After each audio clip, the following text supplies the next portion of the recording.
Assalamualaikum warahmatullahi wabarakatuh. Salam Om Swastiastu, Namo Buddhaya, salam kebajikan dan salam sejahtera bagi kita semua. Perkenalkan, nama saya Siti Agustina. Saya dari kelas 3A dengan NIM 6670240135 dan saya di sini akan memaparkan mengenai esai untuk mata kuliah Pendidikan Anti Korupsi, di mana saya mengambil esai mengapa korupsi tak pernah usai begitu.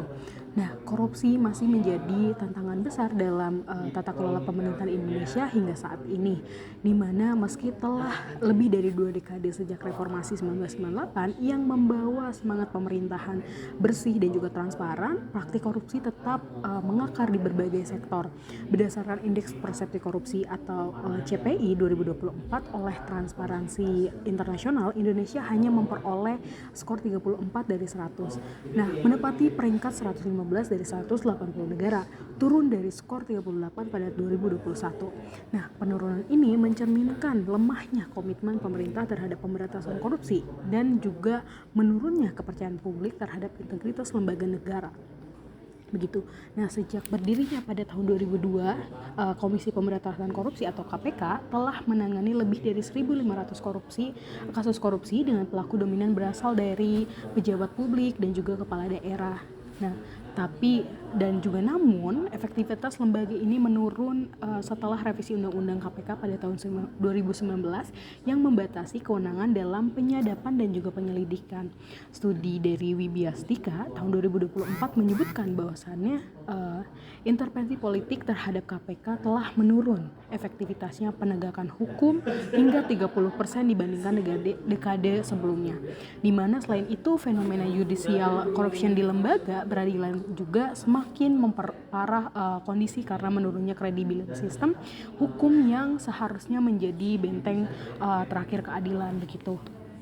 Nah, sebelum itu kita akan menjelaskan mengenai jejak sejarah korupsi di Indonesia, di mana di sini saya membagi 4 periode atau 4 era, di mana pada masa POC atau abad ke-17, di mana praktik korupsi itu lebih kepada sistemik dan juga di mana ada di kalangan pejabat kolonial begitu. Itu menurut King 2006. Dan juga pada Orde Lama, di mana tahun 1945 sampai dengan 1965 birokrasi dijadikan sebuah alat politik juga tanpa pengawasan efektif begitu. Nah, dan Orde Baru di mana pada tahun 1966 sampai 1998 korupsi dilebakakan sebagai melalui sistem patronase antara pengusaha, militer dan juga birokrat begitu. Nah, dan yang era terakhir adalah pada 1998 sampai dengan sekarang, yang mana adanya tadi pembentukan tahun 2002 yang mana pembentukan KPK untuk membawa harapan baru untuk bisa memberantas korupsi yang ada begitu di Indonesia. Nah, namun intervensi politik dan juga revisi undang-undang KPK inilah yang menjadi dan juga melemahkan peranan KPK untuk pemberantasan korupsi di Indonesia begitu. Jadi di masa ke masa korupsi selalu menyesuaikan bentuknya dengan dinamika kekuasaan begitu. Nah, selanjutnya saya akan menjelaskan mengenai jenis dan juga pola korupsi yang ada di Indonesia begitu. Nah, mengenai korupsi di Indonesia ini memiliki pola yang beragam dan juga terus berinovasi seiring perubahan politik dan juga ekonomi, di mana Transparansi Internasional pada tahun 2024 mencatat bahwasannya Indonesia memperoleh skor 34 dari 100 dalam Indeks Persepsi Korupsi, yang mana menunjukkan kalau misalkan Indonesia ini masih dalam masalah yang serius dalam korupsi, dan juga di mana secara umum jenis korupsi yang ada dikategorikan di Indonesia itu adalah pertama adalah suap, terus juga penggelapan, lalu ada penyalahgunaan wewenang, nepotisme dan juga kolusi. Nah, tapi di konteks Indonesia ini korupsi seringkali terjadi atau terbentuk menjadi kolaboratif yang mana melibatkan jaringan antara birokrat dan juga politisi serta pengusaha begitu. Nah,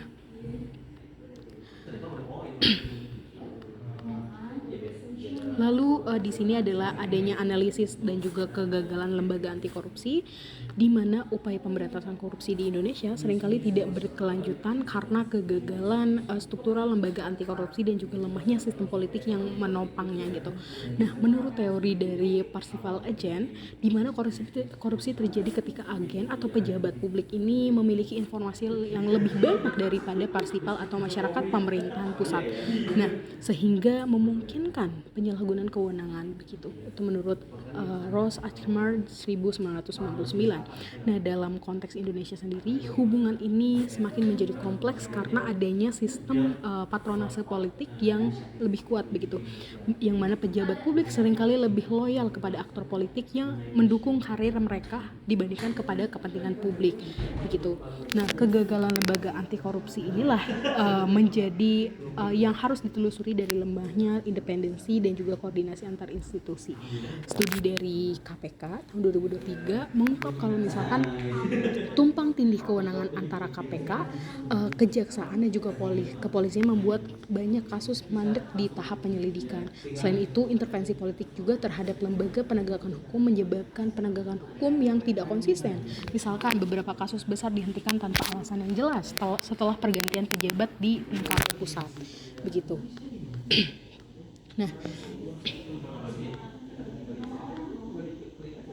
Nah, selain itu juga analisis dari penyebab dan juga kegagalan lembaga itu adalah dibagi menjadi 5, di mana ada struktural, di mana lemahnya koordinasi antara lembaga hukum. Lalu yang kedua adalah dari segi politik, di mana demokrasi elektoral membuka ruang politik uang. Dan yang ketiga adalah ekonomi, di mana birokrasi rumit mendorong transaksi ilegal. Dan yang keempat adalah sosial budaya, di mana toleransi tinggi terhadap uang rokok atau uang terima kasih. Nah, itu menurut Rahman dan juga Prabaningrum tahun 2017.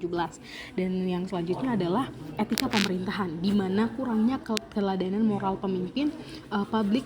Korupsi adalah hasil dari interaksi kompleks antara faktor sosial, ekonomi, dan juga politik. Begitu. Nah, selanjutnya adalah kegagalan lembaga anti korupsi, di mana menurut Ross Achterberg, di mana korupsi terjadi ketika pejabat atau agen menyalahgunakan kekuasaan karena kelemahan kontrol masyarakat parsipal. Dan juga revisi Undang-Undang KPK 2019 menurunkan efektivitas lembaga hingga 30%, yaitu menurut Wiskia 2024. Dan juga intervensi politik dan lemahnya independensi lembaga hukum menyebabkan penegakan hukum tidak konsisten. Nah, tanpa komitmen politik dan juga sistem pengawasan yang kuat, pemberantasan korupsi hanya menjadi sebuah slogan. Begitu. Nah, di sini saya akan menjelaskan mengenai perspektif multidimensional, di mana di sini dibagi menjadi menjadi 5, di mana ada faktor politik, ada perspektif politik, di mana demokrasi elektoral, integritas melahirkan politik uang, dan juga state capture, di mana di kebijakan publik yang dikuasai oleh elit politik dan juga ekonomi. Lalu ada dari segi ekonomi, di mana sistem birokrasi yang rumit mendapatkan banyak sekali celah korupsi, setiap izin dan juga tender yang menjadi potensi transaksi gelap gitu. Dan yang ketiga adalah dari segi hukum, di mana kerangka hukum anti korupsi itu masih sudah lengkap, namun penegakan seringkali tidak konsisten. Lalu juga yang mana judicial corruption di lembaga peradilan memperlemah kepercayaan publik, serta selanjutnya adalah sosial budaya, di mana nilai gotong royong dan juga kekeluargaan sering disalahkan hingga membenarkan nepotisme ataupun penyalahgunaan jabatan. Dan yang terakhir adalah etika pemerintahan, di mana lemahnya keteladanan moral dan juga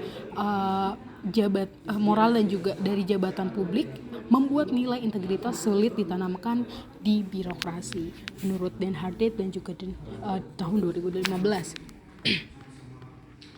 Nah, di sini saya akan menjelaskan mengenai rekomendasi strategi saya setelah menyusun esai tersebut. Begitu, melihat banyak sekali kasus-kasus korupsi dan juga banyaknya penyalahgunaan wewenang dan sebagainya itu untuk melakukan korupsi, di mana rekomendasi strategi dari saya itu yang pertama adalah memperkuat lembagaan, yaitu memastikan KPK, BPK dan juga Ombudsman benar-benar independen begitu, tidak adanya intervensi politik dari luar ataupun aktor-aktor politik. Yang kedua adalah digitalisasi sistem publik, di mana terapkan e-government, e-budgeting, dan juga open data untuk mencegah suap begitu. Jadi masyarakat bisa mengakses dan juga masyarakat bisa memantau atas keuangan ataupun sebagai hal itu untuk tidak adanya sebuah korupsi. Nah, lalu yang ketiga adalah pendidikan integritas, di mana tanamkan nilai anti korupsi sejak pendidikan dasar hingga perguruan tinggi. Jadi saya menyarankan untuk bisa memberikan ataupun menambahkan kepada kurikulum pendidikan, di mana adanya anti korupsi dari tingkat dasar hingga tingkat universitas atau perguruan tinggi begitu. Dan yang keempat adalah keadilan sosial, di mana pemerataan ekonomi dan juga mengurangi dorongan korupsi. Yang kelima adalah partisipasi publik, libatkan masyarakat, media, LSM sebagai pengawas sosial begitu. Nah, maka dari itu adalah strategi anti korupsi harus menyentuh akar budaya dan juga struktur kekuasaan. Begitu. Mungkin kesimpulannya adalah korupsi di Indonesia merupakan masalah multidimensional, bukan hanya persoalan hukum, tapi juga refleksi dari budaya politik, ekonomi dan juga sosial yang permisif, di mana meski lembaga seperti KPK telah berperan penting, tapi reformasi kelembagaan belum menyentuh akar persoalan. Nah, CPI juga yang stagnan di skor 30/100 membuktikan bahwasanya reformasi belum efektif. Nah, pemberantasan korupsi hanya akan berhasil jika didukung oleh birokrasi antara pemerintah, masyarakat sipil, media, dan juga dunia pendidikan dalam membangun sistem integritas nasional yang berkeadilan sosial. Mungkin itu cukup dari saya. Terima kasih. Wassalamualaikum warahmatullahi wabarakatuh.